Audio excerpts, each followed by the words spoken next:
Okay. Good evening, everyone. I welcome you again to the Auburn Gresham Roundtable.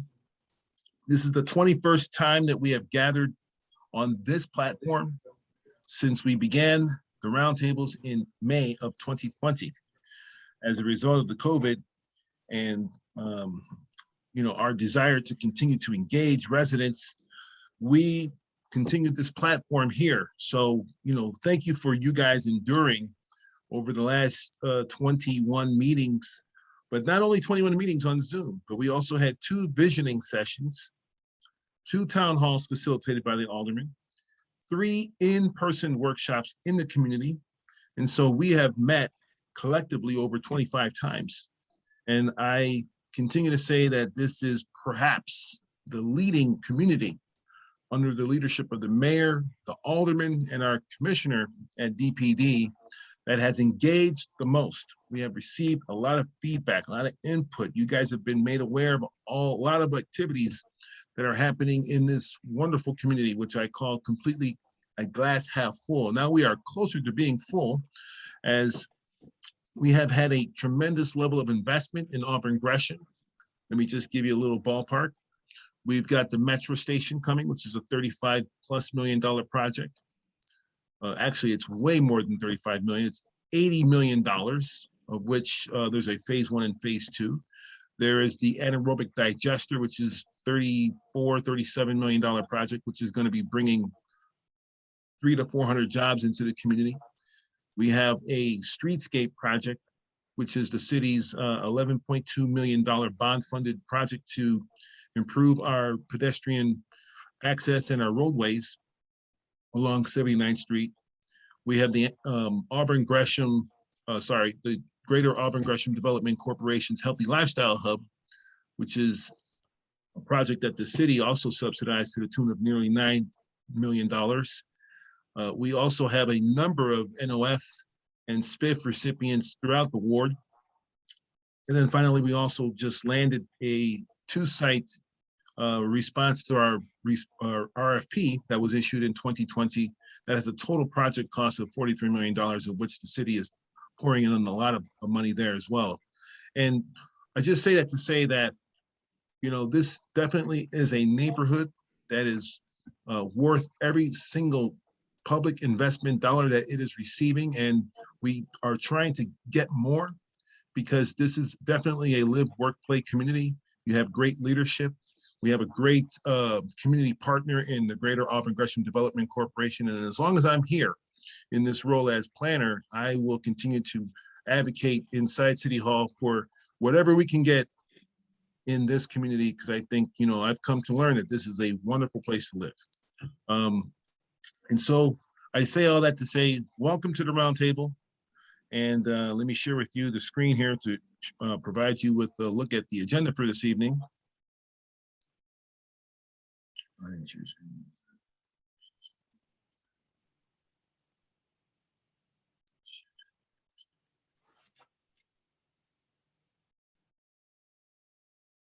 All right, can you all see my screen? Okay. Yes. All right, so this is our agenda for this evening. Well,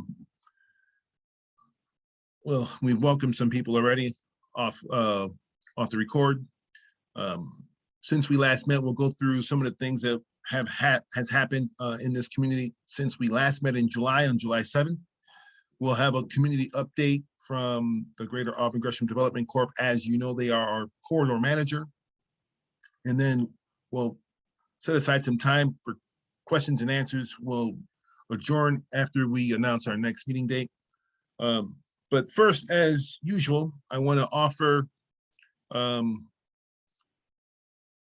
Alderman Moore any opening comments after yesterday's successful day as we go through some of the updates from when we last met. Alderman Moore, would you like to say anything on behalf of anything? No, just, I just appreciate the residents that are coming out and staying involved. I appreciate more than anything the phone calls that we are getting, both expressing, any improvements that we can make, but also people's excitement about what's going on in Auburn Gresham. So I appreciate that so much, and we're going to keep winning.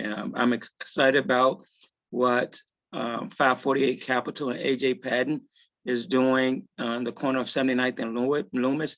We had some investors to come in from actually out of state to look at the development and everything that he's doing down there, and with the affordable housing building that he's rehabbing down there. And they're amazed by the energy efficient technology that he's putting inside that building. And as it goes to show, when we talk about these affordable units for working families, and what's shocked me, and it shouldn't have shocked me, I should say what pleased me was that there are so many people already. He almost is at a waiting list, and in some cases for the 1 bedrooms, he is at a waiting list, and they're not even complete yet.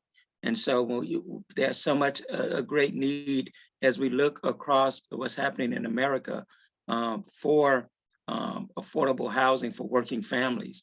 And I'm glad that Auburn Gresham is here to answer that call, but also bringing amenities that so many residents ask for so that they can work and play in their community. So I appreciate everybody who has been asking questions, who's been challenging us to make sure that this has been one of the best projects, and it is.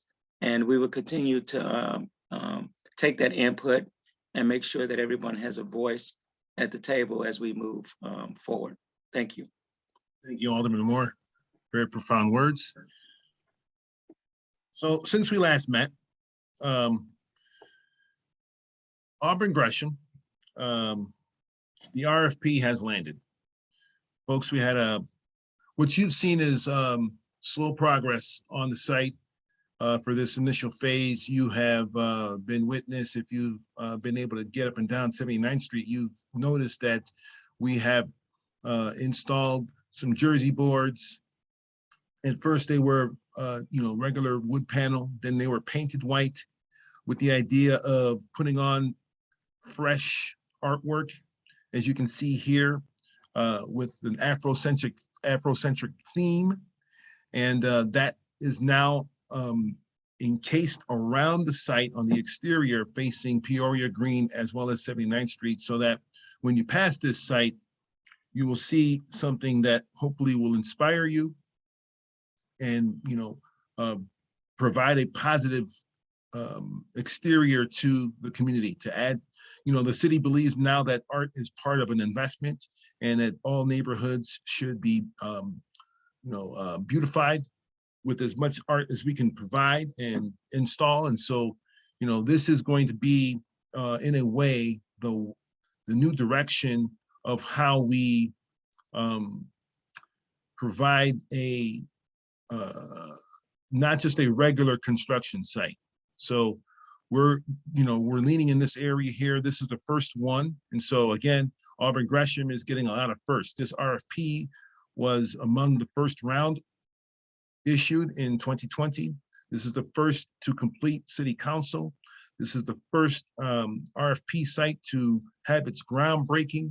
This is the first RFP site to, be decorated with this wonderful art. And so this is just a fantastic place to be with a lot of firsts. So, this is some of the imaging that, was on the greeting card. And yesterday, we had community, we had Leo High School choir that performed at the groundbreaking event. Your alderman, yours truly, he spoke and introduced the mayor. The mayor was there. The development team, shovel shot, as you can see. And I just want to remind you all that this construction general contractor team is GMA Construction. It's owned and operated and led by Cornelius Griggs, who is African-American.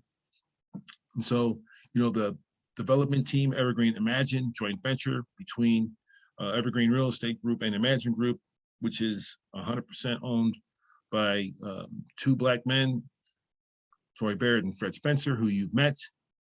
And so, we're going to get a lot of African-American participation, Black participation on this job, on this project. And the design team is also Ross Barney, which is a WBE, and Nia Architects, which is 100% owned by Mr. Akindelli, Anthony Akindelli, who is a Black man as well. So we have it in design, we have it in the ownership team, but we have it in the construction team. This is also something that is the city's focus, which is community wealth building, making sure that there are opportunities in the communities that we are doing projects in to ensure that there are Black folks on all facets of development, whether it be consultants, attorneys, design team, the ownership group, the respondent teams that reflect the neighborhoods in which these projects are landing. You can see here, this is the team, or this is a photograph of some of the folks. There's the mayor, the commissioner, Cornelius Griggs, the alderman, and the deputy mayor, and Tory Barrett representing Imagine Group. Also, since we last met, we've been able to, at least for now, satisfy a major need in this community, which has been grocery. You all heard from the Yellow Banana team, which submitted an application to the city for support for funding to acquire 6 shuttered, closed Save-A-Lot stores across the city, one of which of that real estate portfolio was at 79 in Halsted, right here in the Auburn Gresham community. And they were awarded in the second round of city funding a total of $13.5 million to repurpose those 6 stores to bring fresh grocery into the neighborhoods that they are in. So, we're very excited about that. That was another promise. As you may remember, the mayor came to the roundtable last year, May 13, 2021, to speak to you all, us, to hear exactly what was on our mind, as there was tremendous concern about, fulfilling the grocery priorities that this community expressed. It took a while, but we were able to land a grocer who was committed to this community. And we've got that now, and so we're hopeful that this will be the beginning of really exploding that market in this neighborhood and in other neighborhoods that are adjacent. And then also, since we last met, as you know, Dorian Sylvan is our artist in residence under the Department of Cultural Affairs and Special Events program, the AIR program, where again, we focus on bringing arts to neighborhoods across the Invest Southwest portfolio of neighborhoods. And we were able to have the grand reveal, which just happened on August 13th, a short time ago. And their signature artwork is located at the 79th and Racine building, which also was the former or current, but soon to be former headquarters of the Greater Auburn Gresham Development Corporation on their east facing wall, on their east facing wall. So hopefully you all have seen this mural. It's just a wonderful addition to the corridor. Dorian and her team, which was made up of a number of high school age students who volunteered as she brought people into the project to actually share that experience. And hopefully you all have seen that. Not pictured, but in addition to her work, we were able to commission Dorian to provide a mural on the exterior wall of the CVS building, which is at 79th and Halsted. So I don't know if you all have seen that. I don't have a picture here today, but that has also been a wonderful addition to the corridor, turning that vacant white blanded building where you've noticed that the CVS signage has all been now removed into something a little bit more decorative, a little bit more hopefully inspiring, and just, you know, changing the scene of the eye, as it were. So now I'd like to turn it over to the Greater Auburn Gresham Development Corp. And our team over there with Norma, Kaim, and we have a special introduction that we'd like to make today to introduce a new member of the team, and I'll allow Norma and Kaim to take the floor from here. Norma?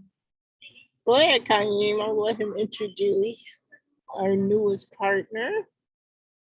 And that would be Zahira Roscoe. And I will let her speak a little bit about what she's been doing recently with the within the corridor. Hi, everyone. I am Zahira Roscoe. I am the newest corridor manager, and I am so excited to join the team. We have a lot of, well, you guys had a lot of things going on, but it's new to me, and I'm excited that I can help. This week, well, today I got to meet the mainstream team. We had a meeting today. It was so exciting. We learned a little bit about West Pullman and Roseland area and the things they have going on.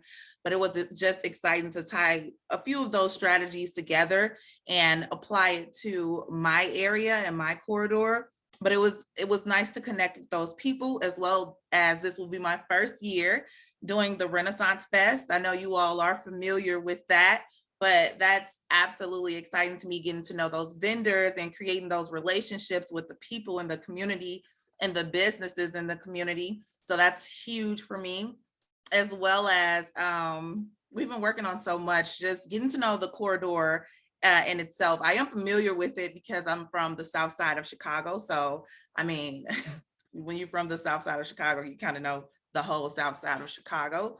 But that's an advantage that I do have, that I am from that place. So I'm connected to it in every sort of way. But yeah, it's just been a joy working with Norma and Kaim and Mr. Nelson, and the groundbreaking was exciting for me. But I'm just ready to take on everything that it comes with, ready to spearhead it. So thank you guys for welcoming me. I'm excited to know about the plans and execute everything that we have ahead of us. No, certainly. We look forward to working alongside with you in your new role, Zahira. And, you know, you couldn't have come at a better time when there's a lot going on in Auburn Gresham. And, you know, we're excited to have you here working with us, and hopefully everyone will get a chance to meet you off of Zoom and in person, and get to know you and learn what your passion is about and how you are going to contribute to the vibrancy of this corridor and this community. Anything else you want to say? Or we'll go to Kaim, who's going to give us a SPIF update. Okay, so the Small Business Improvement Fund, or SPIF, as it's most commonly known, is offered by the Department of Planning and Development. This grant is $150,000 for commercial spaces and up to $250,000 for industrial. The revenue is generated from our tax incremental financing. Currently in our corridor, these SPIF applications are currently being accepted through the end of the month. So if you haven't applied already, and I encourage you to do so, you would need to do that by 5 p.m. on the 31st of this month. Norma, Zahira, and myself are here on standby and waiting to assist you.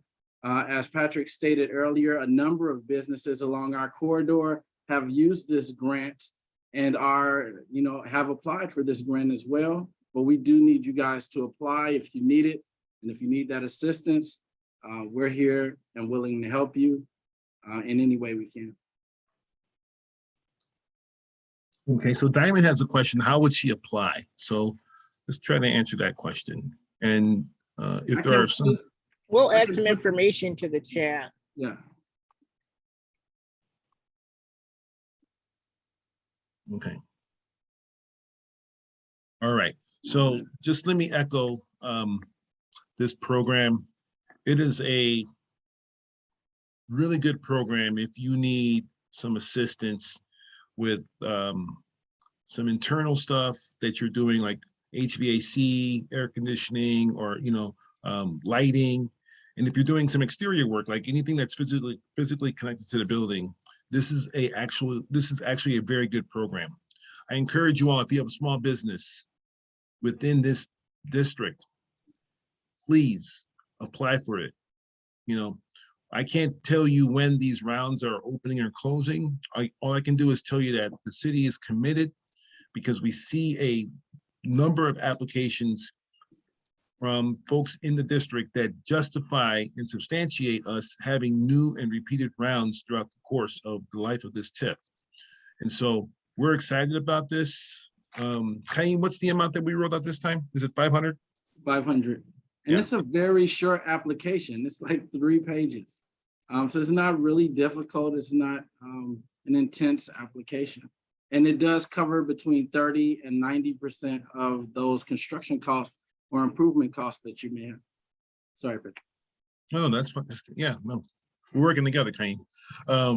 So absolutely. So please, folks, if you have a business or a need for assistance, not only this tool, but also we have the Neighborhood Opportunity Fund, small and large. And we also have the Chicago Recovery Grant, small and large. That window just recently closed on August 19th. They are going to review those applications right now, of which there were 600 in this last third round citywide, which brings to date total from the 3 rounds this year.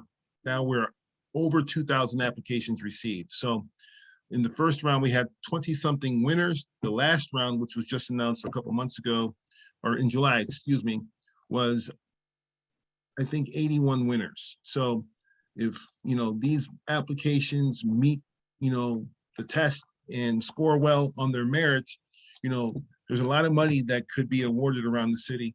And obviously the focus is on the south and west sides. And so we've got to do our job to get our share of applications and our share of winners in this community.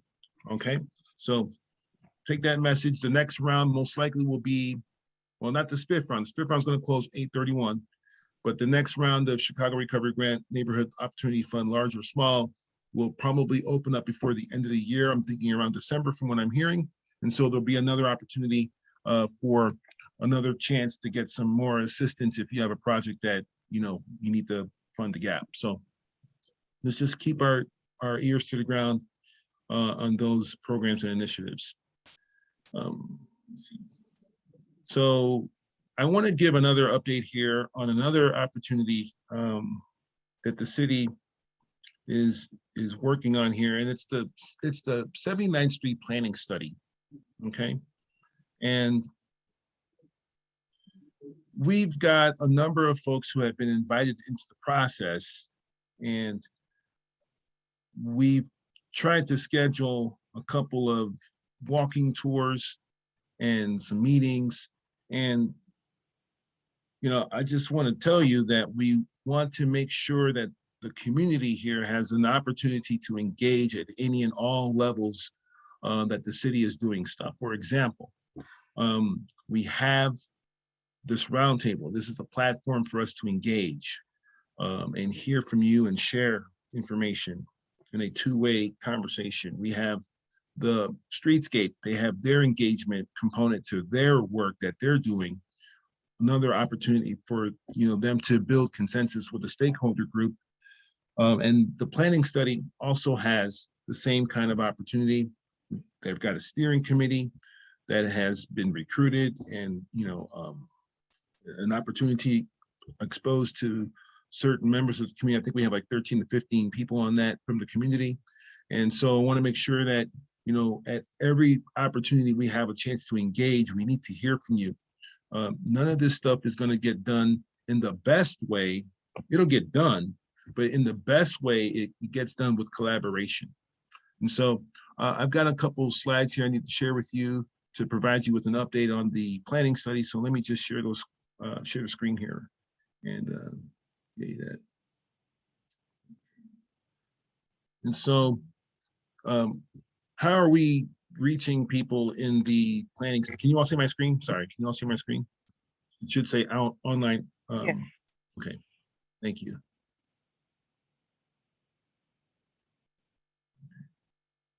All right. All right. So we have a website. There's a website for this project. It's, it's the online hub of information that pertains to the study. We need you guys, to visit the website to stay informed and to see draft contents and, the work as it unfolds. We have a, tool called Map. This is the website here. Let me see. And I will drop there's the link, backslash.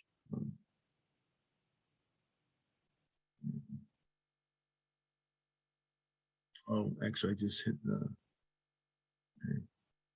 Sorry about that. All right. All right. So this is the link to the website.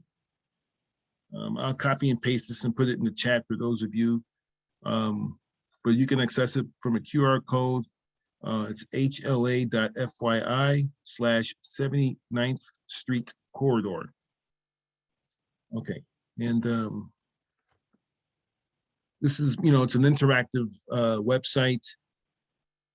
It's got a mapping tool, and you can place dots to indicate some of the issues and opportunities on the corridor that exist.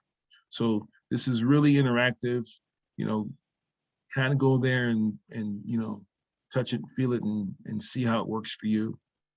We also have an online questionnaire. It's a straightforward questionnaire that you can complete through your mobile phone, tablet, or computer. It takes about 10 minutes. It's not labor intensive. And then finally, you can, there's other outreach events for us to kind of participate in. Online outreach isn't the only way that we can participate in this process. You'll hear more about the in-person stuff that we're scheduling, and again, this is our consultant, Halzeel Levine and Associates, as well as our agency partners at Metra that are leading this study. And so I want to make sure that you guys take the opportunity to let us know what you're thinking at any and all junctures. This is the program area for the study. As you can see, it also follows the Invest Southwest boundaries, but also it extends east past the metro station and the Rock Island line here at Low, and it goes north and south about a block south and about 2 or 3 blocks north, and it encompasses the residential area of the Winnacunnet subdivision. So, we think that's a tremendous asset with the lagoon and some of the housing stock that exists there. And so part of this planning study will include a housing study, impact study, as well as the transportation and other planning stuff that we're talking about. So let's just make sure that I want to make sure you guys know about all this stuff, but certainly for those who are on the steering committee, we would really love to increase your participation. We're thinking about some, other ways to, kind of, make it worth your while. Obviously, we want to make sure that you feel that you're impactful once, you're spending the time to be part of that work. So I want to just make sure you all know that that opportunity is ongoing. And, we, again, solicit your engagement.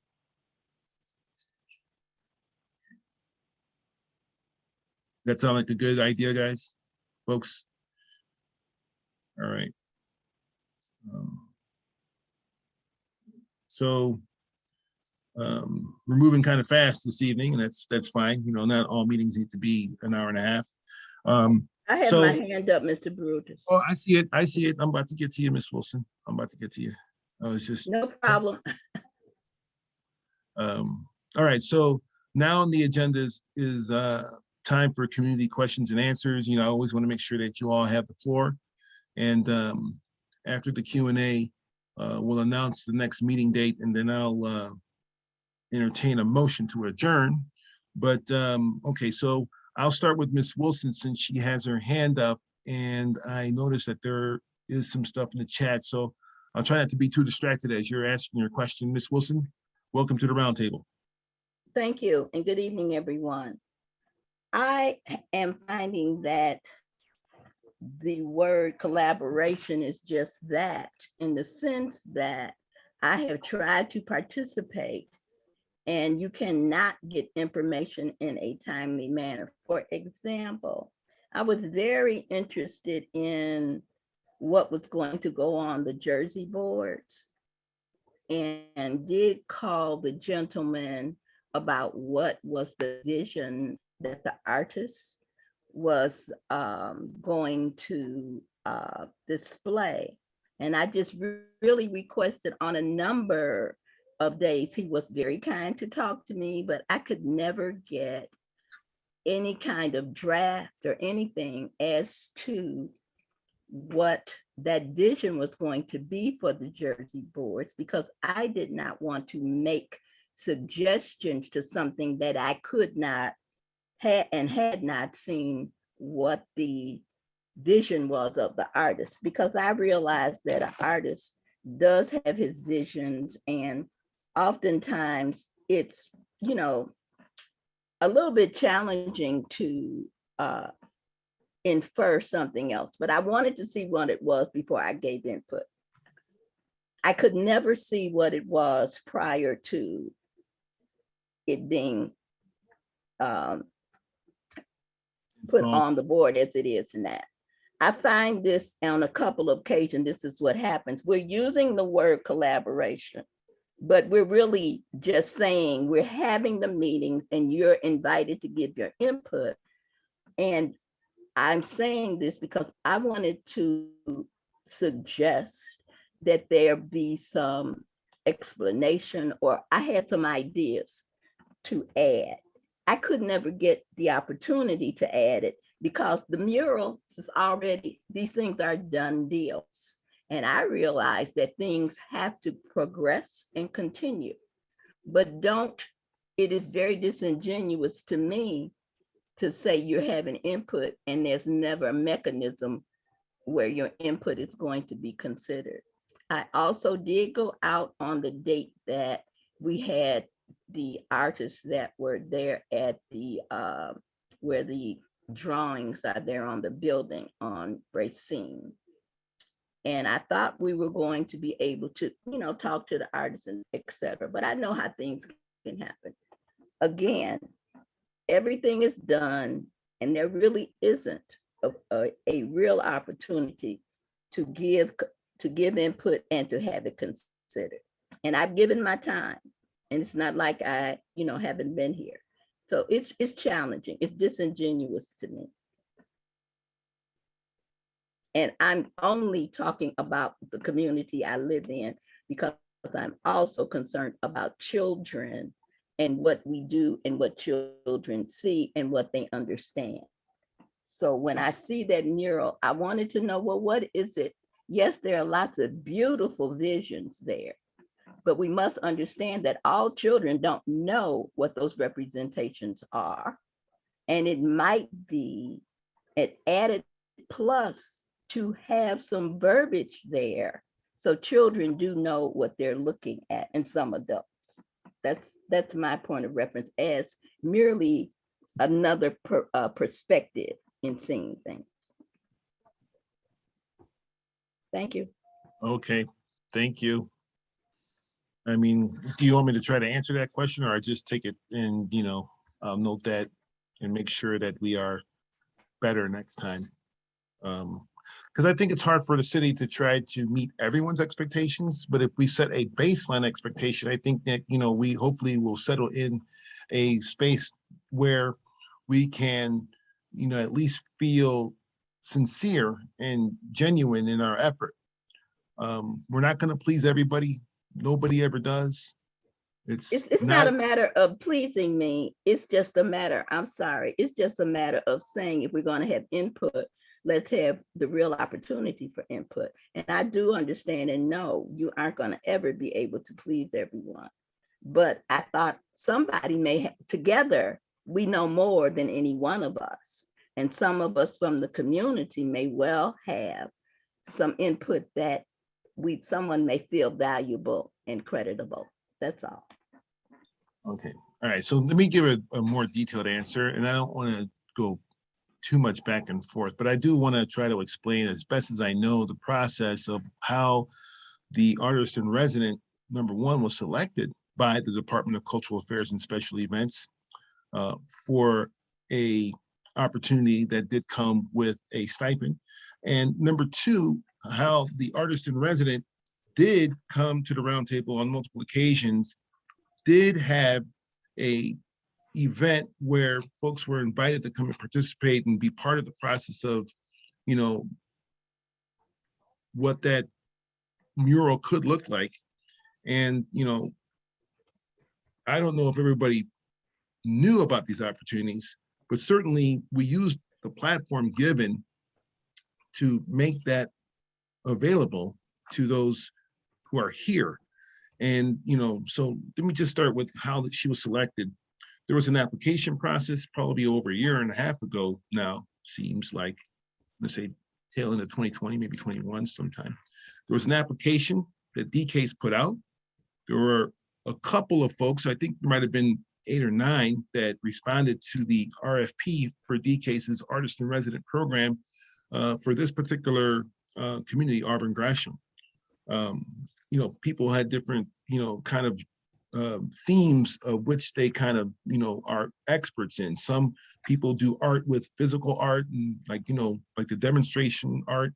Some people do murals. Some people do performance art. And so when thinking about, you know, what would probably be a best fit here for this community, because every community is different, you know, Dorian Sylvan was selected. And her forte is murals. And so she also engages young people. So we found that to be a compelling, you know, start to how we would build that in this community. So she was really keen on identifying, oh, you're speaking to the Jersey boards. Okay. Well, oh, alrighty then. Then I'm gonna guess you are supportive of Dorian Sylvan. So the Jersey boards. All right, but did everybody else get a little bit of a informative explanation of the DCASE Artist in Resident program? Raise your hand, no? Okay, everybody's quiet tonight. All right, so speaking of the Jersey board. So I will agree with you that there wasn't too much collaboration in the manner of how the Jersey boards and the artwork that is on the Jersey board, I see your hand, Ms. Taylor, came about. I will agree with you. And I will also say that I think from this experience, this is the first one of which we hope are going to be many more to follow.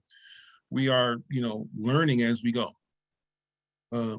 What predicated, I think, the expedited manner in which this particular site was shaped and installed and, you know, marketed was the timing of when the project came out of the legislative process, the desire for us to highlight this project with a groundbreaking event, and, you know, the need to kind of make sure that happened prior to inclement weather, also making sure that, you know, we wanted to, you know, secure this site and, you know, all the logistics that you can imagine that come with a potential construction site. So, you know, those were some of the behind the scenes rationale that played into, you know, as you say, wasn't too much of a shared process. I think we're going to do better on the next site, which in this case will be Englewood. And I think we're going to do better in terms of us connecting with not only the development team and the alderman's office and, you know, DCASE and Department of Buildings and all the internal city coordination that needs to take place prior to these things, or, you know, as, you know, these things are taking shape. I'm hopeful in Englewood, whatever process we are directed to engage and incorporate the views and opinions of the community in that neighborhood, however that comes to play, I think we're going to do better. And I think we're probably even going to do better at the third round, which is, I think, Austin. And so, you know, as we are rolling these out, I think we're also learning more about how we need to perform better with respect to, you know, as you say, our collaboration. So let me say that for the record. I'm glad that you do like what is on the display. You know, our goal is to make sure that, you know, the artwork is something that the community can be proud of. And so we're, you know, we hear you, I hear you, you know, make sure that that is reinforced. But, you know, I will say that, you know, we're going to get better. We hope to, you know, meet the expectation of what true collaboration looks like. I see Janet Harry Taylor's hand is up, and then I'll go to CJ and then Kaim, and then I'll keep looking at the chat for relevant questions. Ms. Taylor, welcome to the round. Before you go to them, Patrick, please. So as we get ready to do 79th Street and 79th Street in Halsted, and at least I was told that they're supposed to put up boards there as well, and supposed to do some artwork is there as well, making sure that through GAGDC being a corridor manager, that they are engaging the residents. And I understand because in some of the other art that I saw, like the art, the Egyptian art work, in some cases that were displayed at the groundbreaking, or somebody may want to do something else more cultural as it relates to Auburn Gresham. I think though it's important that those voices should be heard. And so I think through the GAGC being the corridor manager, making sure that when we do 79th Street, so not just in Inglewood, so when we do 79th Street, that some input is given. And that input, you know, can be given whether through this platform or through the corridor manager, making sure that people have voices in something that they would want to see on 79th and Halsted. And so I appreciate the fact that everyone likes the beauty of the art, but Ms. Wilson is right. It's important that you know the community has some input on something that they possibly want to see. So let's try to get that right on 79th Street and Halsted. Okay. Can you all mute your phones if you're not speaking? Yeah, go ahead, Ms. Harry Taylor. Welcome to the roundtable, Janet. Thank you. You answered my question. Thank you. I'm sorry, Sean Flynn, you need to mute yourself, please. I got it. Yes, Ms. Taylor, go ahead. You answered my question. Thank you. Oh, okay. All right. Well, thank you for coming and welcome. CJ. Yes, happy Friday Eve, everyone. So I just wanted to echo and reiterate what Ms. Wilson has stated, what Alderman Moore has just stated, that sometimes when we are excited about all of the newness that's coming into these communities, we tend to forget the number one stakeholder of any of these 77 communities that make up the city of Chicago, and that is its residents. Its residents, its residents. And that's what I'm going to echo and leave with. Thank you. Okay, thanks, CJ. I saw Kaim's hand up after CJ. Yeah, Alderman Moore covered it well. You know, I was just gonna address 7901 and, you know, see if we could talk about the next steps and see if there was any room for the community to get involved in that artwork as well. So he spoke to that and he said it best. So let me address the corner site real quick. And the Alderman did give us the charge there. And I'm gonna say this right now. I think the artwork is actually already done for site number 2, 79th and Halsted. Now, what is not done is the installation of the art, the installation of the boards, the installation of where they want the Jersey boards to ultimately be. And I see your hand, Diamond. I'll come to you next. So, you know, the idea, the plan was originally to put the boarding up at both sites and the artwork up for both sites you know, as part of this event that happened yesterday. But 79th and Halsted is more of a traffic impact than 79th and Green because of the bus rapid lane, the turn, the corner. And so there's a little bit more of a transportation logistic issue that impacts that corner with respect to this Jersey board and decorative fencing initiative. So that's why you haven't seen anything really up over there, except for, they dropped off the Jersey boards.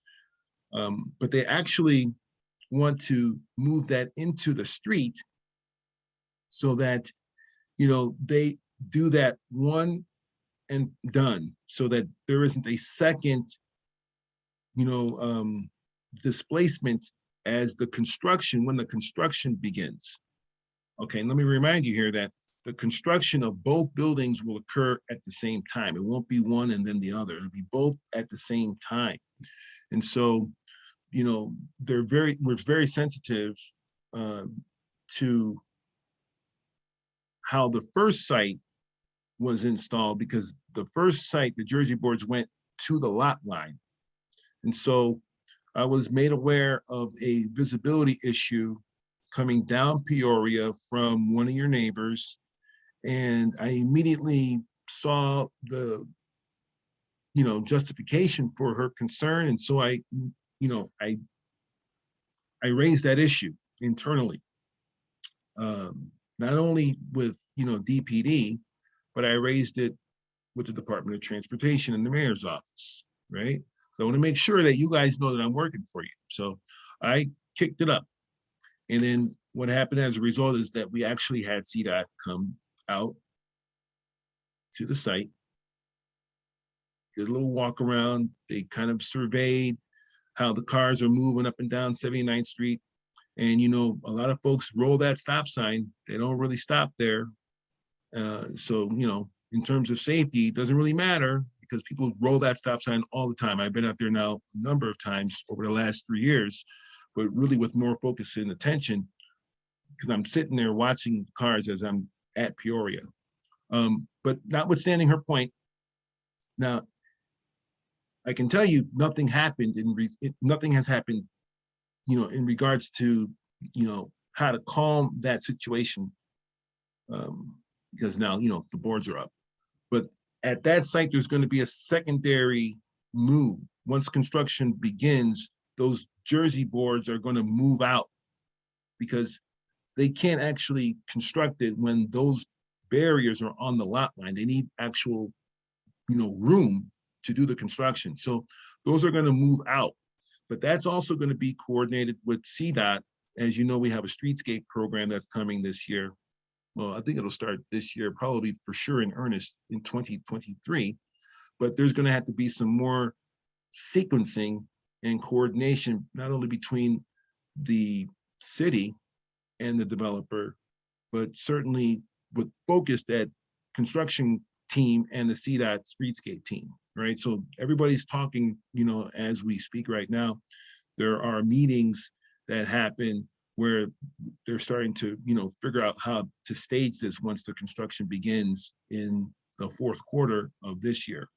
So that's why you haven't seen anything happen really substantially at the other site because of the impact to traffic over there and the immediate lesson that we learned and not really getting it to a point where we didn't have an issue that was raised about visibility. So I think we're being very cautious right now internally at the city to figure out what that looks like and when and how this is going to look once it's installed. So I'll just say that for that.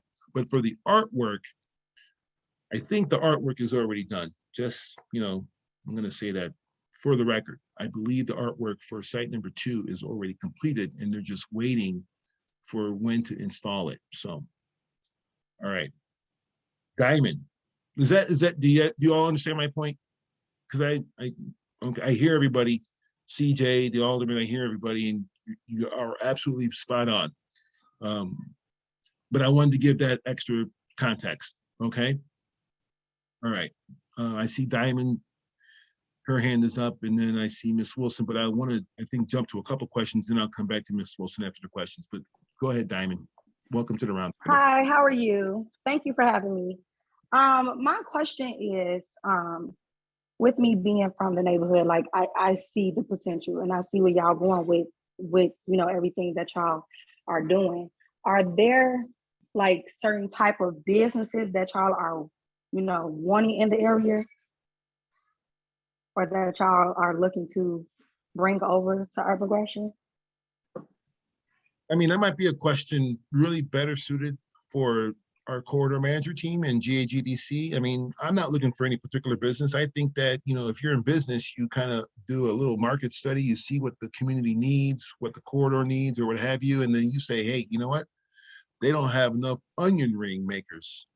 I like onion rings. So, if you were an onion ring business and you were just doing onion rings, I would be over there 4 days a week. So, Okay. but what I can tell you. Let me, Patrick, Diamond, what block do you live on? Right now I stay on Ashland, but I grew up on 79th and Laughlin. Okay, that's fine. That's fine. The thing is your voice in terms of what you want to utilize. It's not what they want to bring. It's what you as a resident want to see in your community and the type of businesses you want to see in your community, because it's what the residents use that, in terms of those businesses, what's going to sustain itself. If people bring businesses that the residents don't want, then they'll be, they won't be sustained. So it's not about what when you say they, it's about what the community, which includes you, want. And so give those ideas, give them to my office, give them to GAGDC, so that as we are looking for those businesses or people are coming in, then we know what we want, to come in. And so definitely, if you have some ideas, or if you know somebody that want to open, then hey, stand up and be heard, not only here, but get GAGDC's and the corridor managers information and get that information to her. Okay, thank y'all so much. Yeah, I do. I have a couple ideas.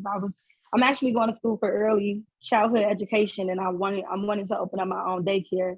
And I know that that's something that's needed within the community, as well as, throughout the entire Chicago. But my first place I wanted to come was home to the community.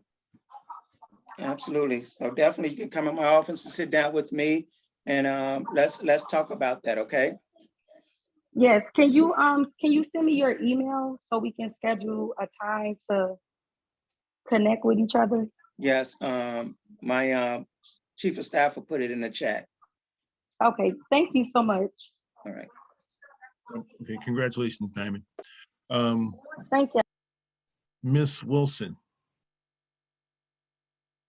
Thank you again. This is part of my challenge with us as residents, as CJ was saying, because you're sharing with us tonight that the artwork is already done. And when it was presented at one of the roundtables, they only spoke to the Jersey boards or whatever that is right here that are up now. And I think that when we're talking about Auburn Gresham and a change in Auburn Gresham, it is not just buildings. We're trying to also look at how do we change some behaviors and give some thinking points, some thought points. And when we as residents who know what we see, because I mean, I know people blow that stop sign all the time. It's very odd that anybody will stop at the stop sign on the corner. So I just want to know, why is it that everything's a done deal? This becomes like it's an exercise in verbiage to say there's collaboration, but it's a done deal. And that's what stops people from participating, because they say, hey, everything's already done no matter what we do. And I think one of the salient points we can take back from the presentation yesterday was when Mr. Barrett said that the commissioner said at the meeting, that he told us what it was going to be, and that's what it was.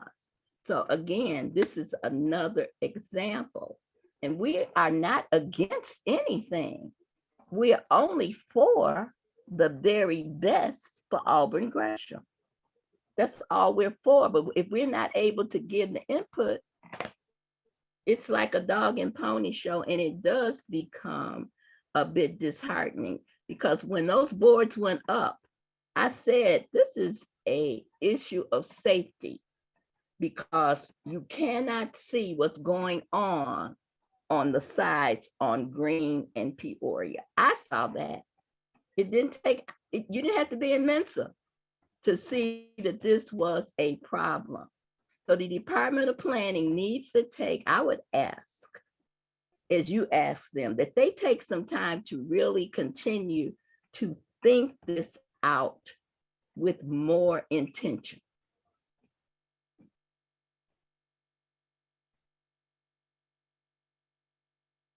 Thank you. Thank you, Ms. Wilson. Before I go to Ms. Charity, I see a couple statements or questions in the chat. I just want to maybe address. I see Tim Thomas. I'm just you say here, hopefully the goal is to replace the grocery stores, pharmacy, bank, sit-down restaurants the area has lost in the past 7 years. And then additionally, you added that we bring up the stop sign in every Beat 621 meeting, nothing happens. Okay, so I just want to encourage you all to continue making that an issue with CAPS and the Beat meetings and, your District 6 police. Don't know what else to say to that, except for maybe I can do some follow-up and just make sure that they're hearing this issue be, raised repeatedly, and that is a prevalent concern amongst those, on that block, and, not even those who live on here, everybody. So I'll see what I can do to, circle back and just surround sound you on that concern. But I'm just going to encourage you all who live in that Beat 621 to just keep banging that drum. I agree, safety, is a primary concern at that intersection. The goal here, when you ask if we're getting a new restaurant, sit-down restaurant, which is Dirk Villa. It's going to be a wonderful facility. We are looking at, some other vacant lots that some people want to do. The bank building is not controlled by the city. That's currently being, marketed for lease or for sale by Matanke Realty Group.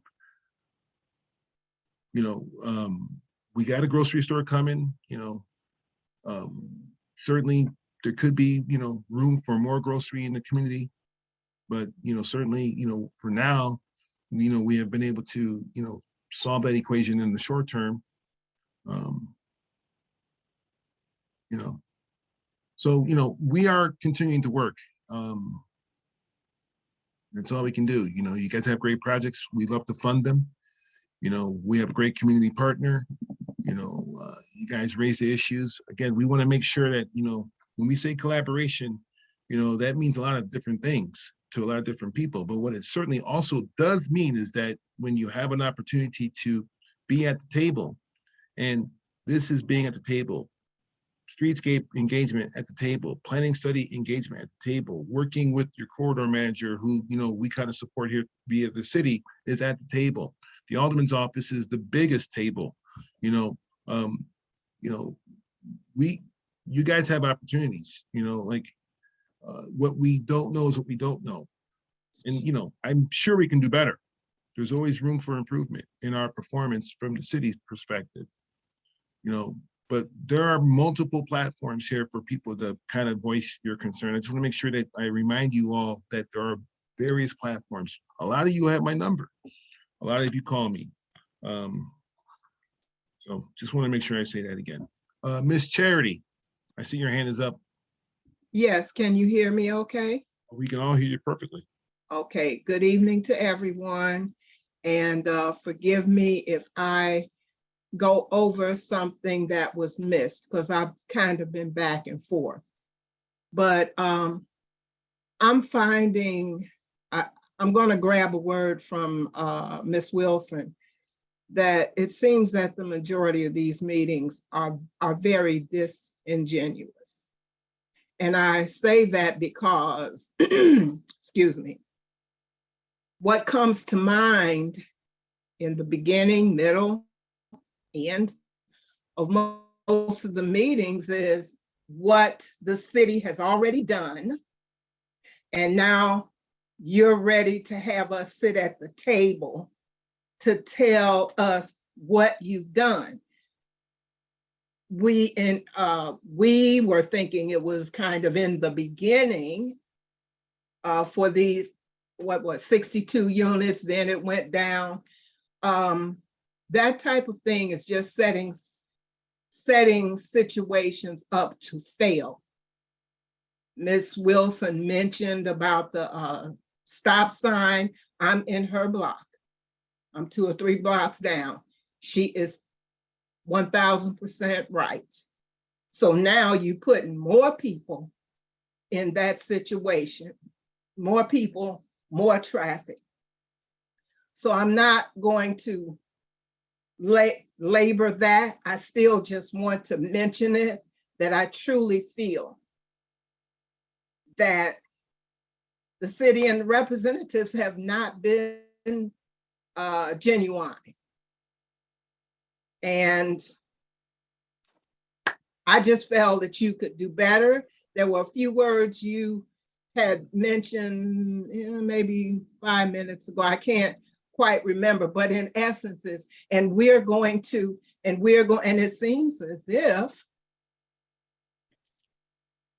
what you were referring to should have been looked into months, years ago, but you all were ready to do this.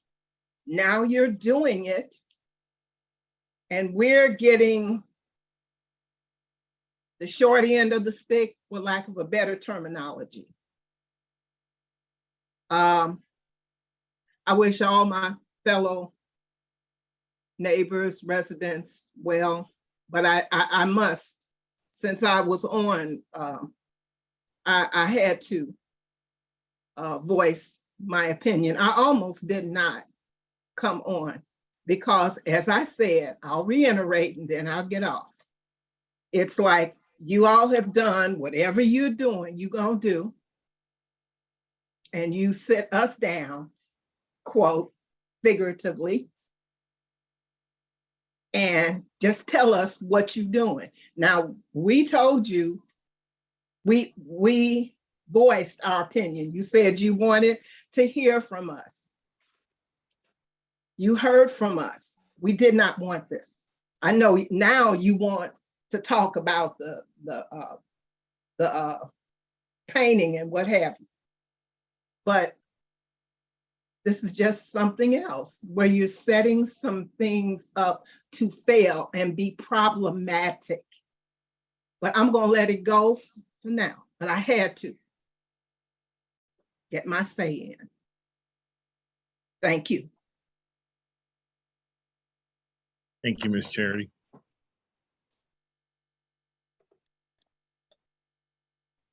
Hey, Patrick, so, Hey, Alderman. and definitely not gonna keep going back and beat up the situation about what happened in the beginning. But we got one proposal. That proposal came in, as you know, with 60-something units. And as somebody said, that Mr. Cox, which ticked me off, said, we're gonna do this no matter what. And that's where he was wrong at, because after a proposal came in and we took that to the community and they said that's not what they wanted, the community was listened to. Hey, we could do nothing or we could do something. We could do nothing or we could do something.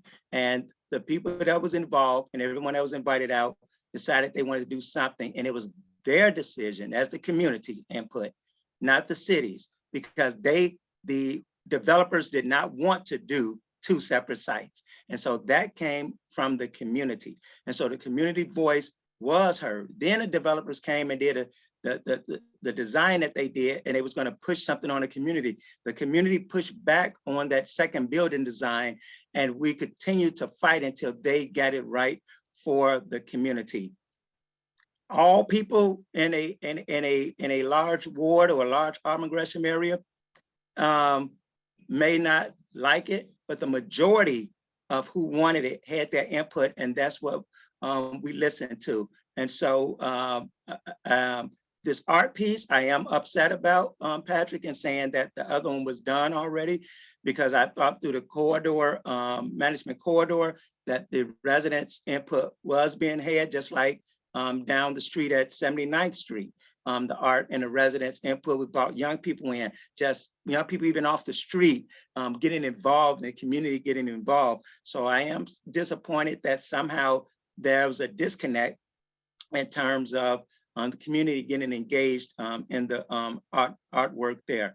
But from everywhere else, the community voice have been heard, and there are some things that in life I don't like, but when the majority of the people say something, then you move forward with that and you keep moving, because it was okay to do nothing, but the residents said, no, we're not gonna do nothing, but we don't want those 60-some stories, we want this, and that's what we continue to give what the residents wanted. So I appreciate the conversation, I appreciate the feedback, but definitely going to say that the voices of the residents was heard, but I am disappointed that we're saying that, you know, here these boards are made already and the artwork has been already determined without the residents' input. And maybe we need to look at that before we really finally put up the boards and see what else can be done.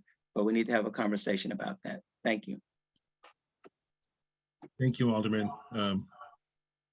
You took the words right out of my mouth, actually. Helen,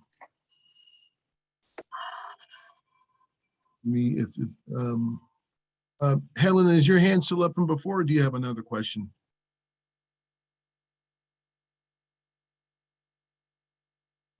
I'm thinking that's an older hand.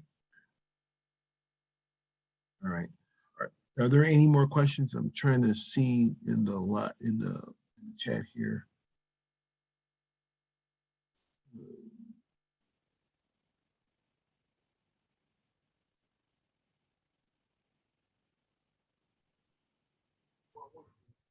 Okay. Oh, okay. Tim.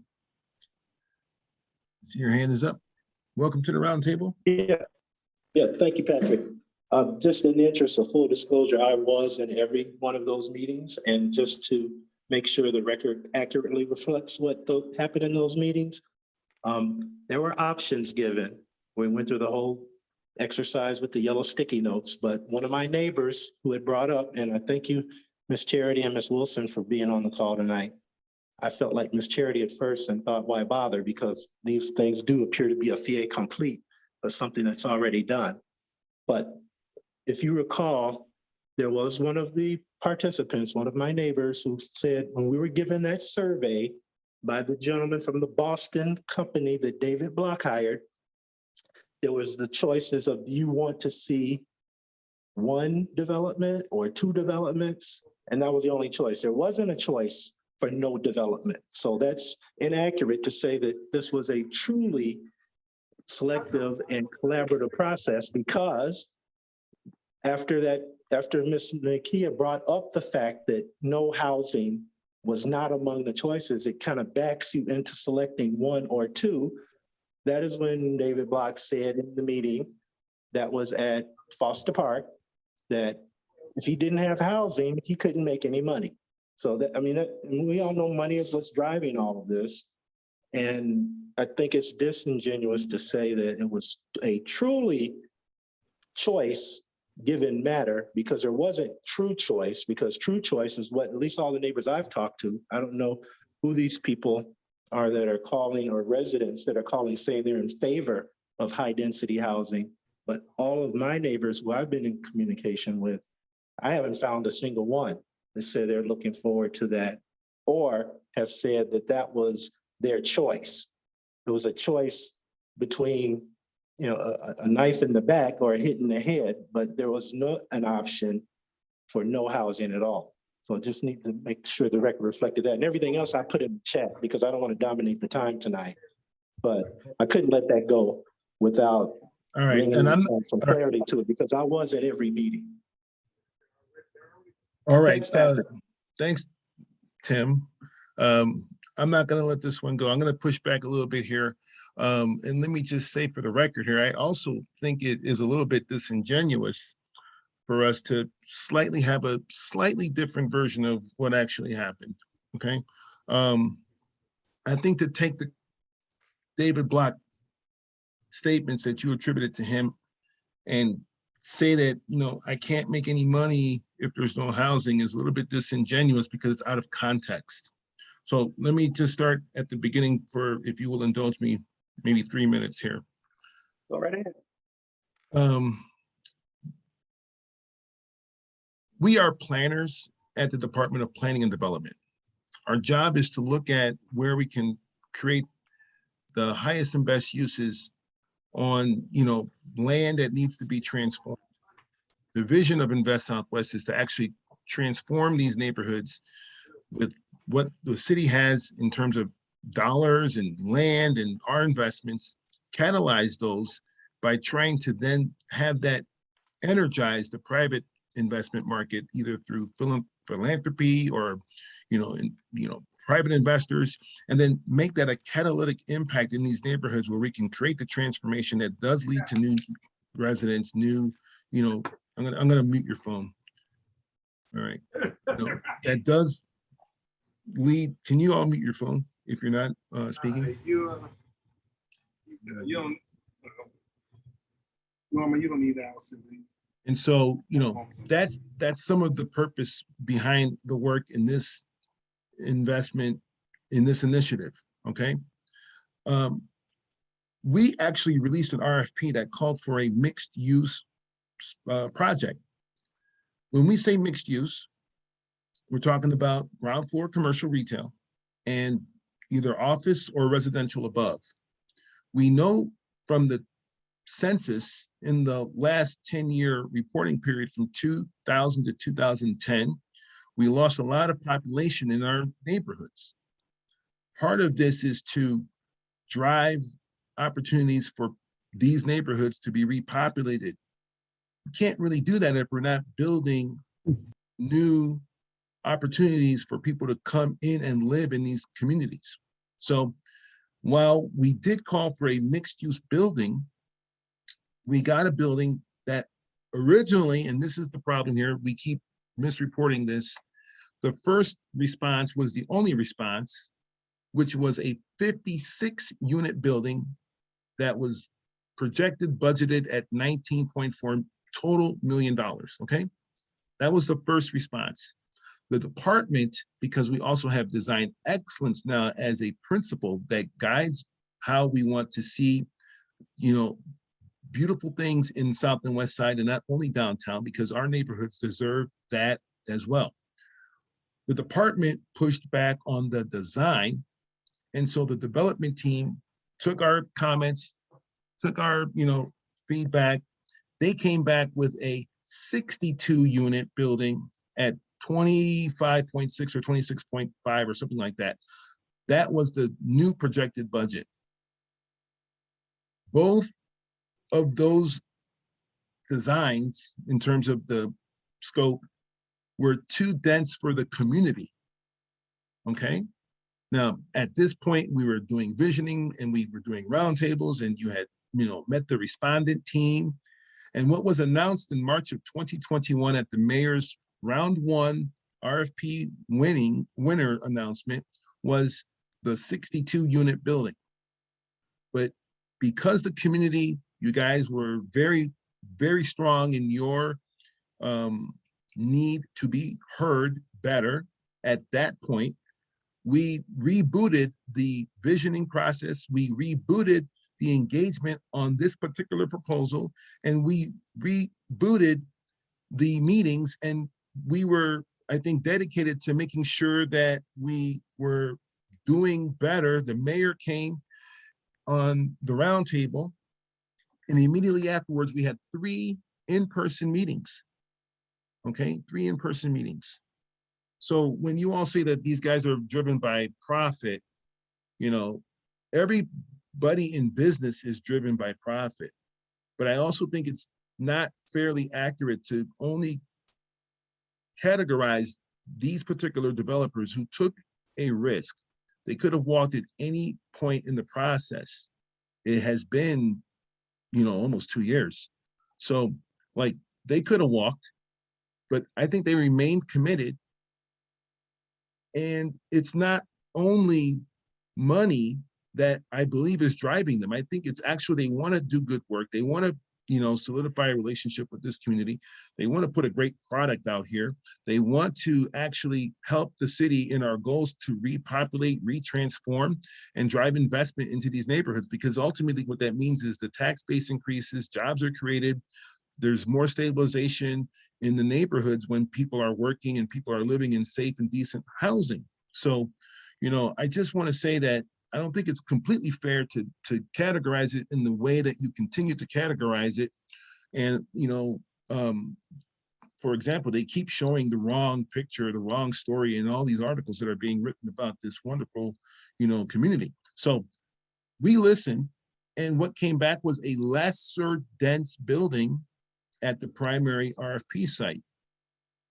And instead, now we have 2 sites, which is good for the city, because now we're able to revitalize 2 vacant lots that have been sitting there vacant for, you know, a very long time, probably 20 years at one site plus, and the other one certainly 15 or more. Now, we're getting a 2-for-1.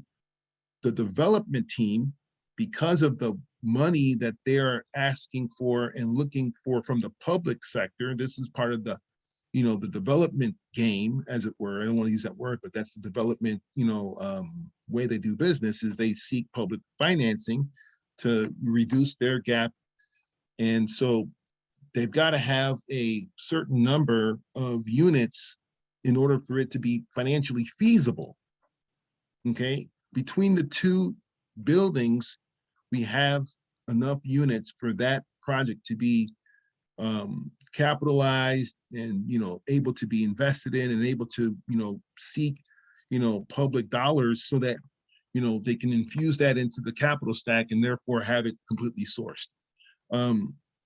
You know, that's part of the business of this business, right? Of creating affordable housing so that all the units in the project can actually be at a level of affordability when you look at, you know, 60% of the area mean income in this case. So, you know, we're looking at trying to create affordable places for people to live, you know, in addition to, you know, this happens to be on a, you know, transit-oriented development corridor. And so, you know, you look at the transit that is, you know, available to the folks who will be living at these buildings. And I think you're looking at it from, if you look at it from a global perspective of all the things that we're trying to accomplish, community wealth building, making sure the development teams reflect the neighborhood, the, you know, the dominant population in these neighborhoods, you know, putting our assets and resources to work from a public standpoint, you know, getting, you know, the principles and goals that we're trying to establish in regards to how do we develop these lots and turn them into spaces where people want to live, you know, all those things. You know, I think on this particular first round project, we should grade ourselves an A. You know, we did hear from the community. You can't say we didn't have an engagement. I mean, in COVID, yes, we were still able to meet on a monthly basis for over 20, 25 times now. And so, while, again, I say this in the beginning, and we're not running away from this project, as this is the first thing we talked about this evening, you know, we're not going to please everybody all the time. That's just part of life.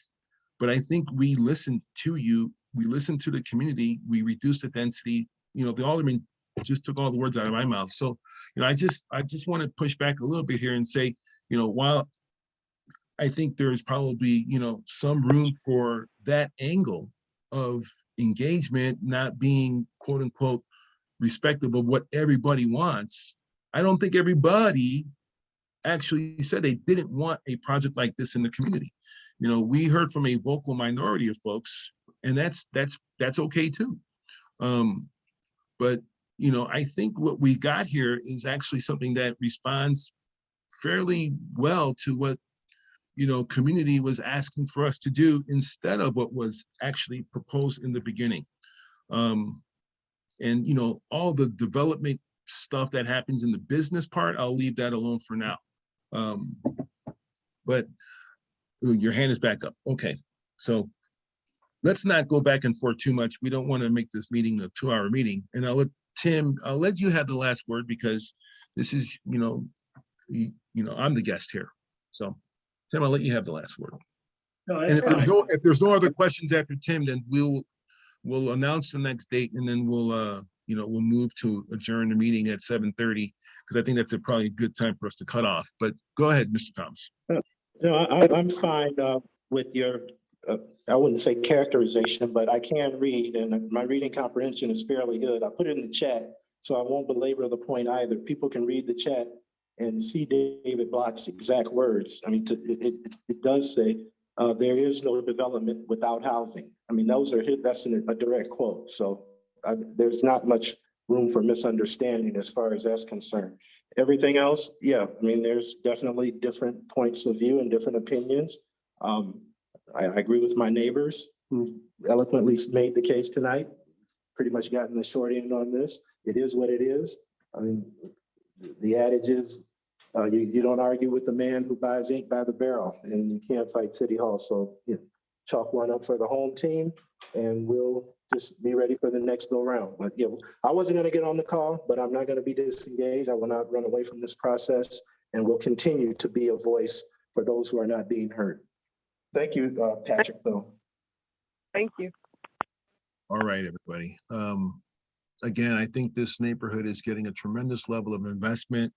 The leadership that, you know, is at the table here is guiding us at City Hall, making sure that we are doing our best to make sure that, you know, Auburn Gresham leads. Like, again, I stated at the beginning of every meeting how much, you know, investment is being poured into this neighborhood. That's a good thing.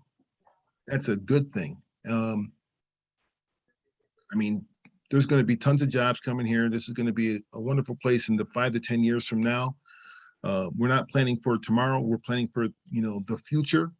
And, you know, our job is to make sure that these neighborhoods, you know, stay, you know, with the same kind of dominant population so that we don't get gentrified out. We want to gentrify ourselves even further entrenched in our neighborhoods. So, you know, I'll leave it at that.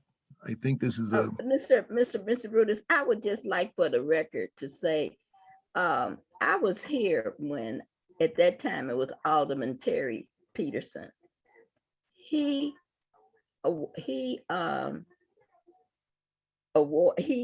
brought in eminent domain, and he tore down the stores and businesses that were on the block where you are now building.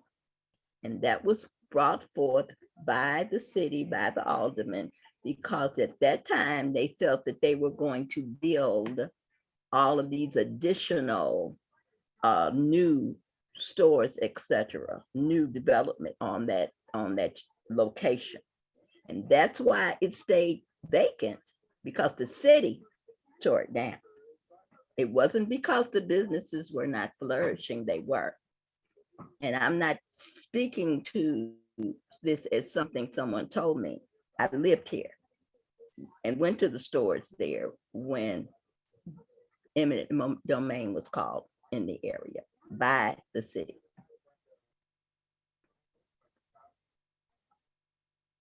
Good night. Thank you, Ms. Wilson. No, okay, all right. Yeah, the history matters. I appreciate the history, yes. It's always good to know what happened before. But I can just tell you that your current alderman is trying to build all that back. And so I'll leave it at that. We think he's doing a great job. And I think that, you know, together we can accomplish even greater things if we continue our current path. And we'll get better. Like, again, I don't acknowledge, I I acknowledge everything being said here with respect to how the sentiment that we should do better is and exists during the undertone of this meeting and maybe even through our entire process. We'll try to meet the expectation. At least I will do my part in that. And hopefully I have enough credibility with this group that if I say that, at least on my end, I will do better. I will try to do better. If I'm not meeting your expectation, I will. And hopefully you believe that, because I'm here every week, every month. So again, I want to thank you all for spending some time when you could be anywhere else watching television or enjoying the end of summer, for joining us here. And I want to thank our community partner, Greater Auburn Gresham Development Corporation, our corridor manager, our new corridor manager, Miss Sahira Rasco, and look forward to working with her. And hopefully you all will continue to shine and do great things in this neighborhood. So with that being said, if there are no other questions, our next meeting will be September 29th. Okay, I've got it penciled in for September 29th. And again, you will get more correspondence. I'll send you guys a link to the video for this evening as soon as we can put that on the YouTube page. And I enjoy my time here with you all. I think you guys are making me a better planner. And I'll talk to you all soon. Have a great evening. And again, thanks for those of you who joined this evening for the first time. Glad to meet you and hope you'll come back. All right. There's a comment before you end the meeting, Patrick. Oh, that date I think is a grand opening of the Healthy Hub. There's a ribbon cutting ceremony that day. Is that what it is? You guys? I thought you guys that's were in the morning. Yeah. No, are you guys 928 or 929? It's 929, and it's Oh, it's like 929 now. yeah, and it's in the morning. I just have a conflict, some other conflict. So let's talk about it offline. And if not, then you guys can move forward, maybe without us, but we'll see. We'll come up for the never without you. Yeah. All right, so we may be we'll maybe have to leave some flexibility. We'll see what we can do. Thank you, CJ. I didn't see that note. Thank you. I appreciate you stopping at the last minute. Okay. All right, everybody. Thanks, guys. Good meeting. Thanks. Okay. Thank you. Good night. Thank you. Good night. Thank you. Have a great night, everybody. All right. Thank you. Good night, all. Hi. All right. Good night, Miss Charity. Good night. Wait, I'm coming off and wanted to get to you right quick. All right. How you doing? I'm doing great. Doing great.